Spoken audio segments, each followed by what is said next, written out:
সিলেট টেস্টের দ্বিতীয় দিন শেষে বাংলাদেশ দলের সংগ্রহ ৩ উইকেট হারিয়ে ১১০ রান।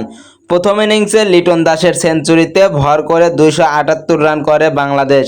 জবাবে ব্যাট করতে নেমে নাহিদ রানা ও তাসকিন আহমেদের গতি আর তাইজুল ইসলাম ও মেহেদী হাসান মিরাজের স্পিনে বিভ্রান্ত হয়ে ২৩২ রানে অল আউট হয় পাকিস্তান। দলের হয়ে সর্বোচ্চ ৬৮ রান করেন বাবর আজম। বাংলাদেশ দলের হয়ে ৩টি করে উইকেট নেন নাহিদ রানা ও তাইজুল ইসলাম, ২টি করে উইকেট নেন তাসকিন আহমেদ ও মেহেদী হাসান মিরাজ।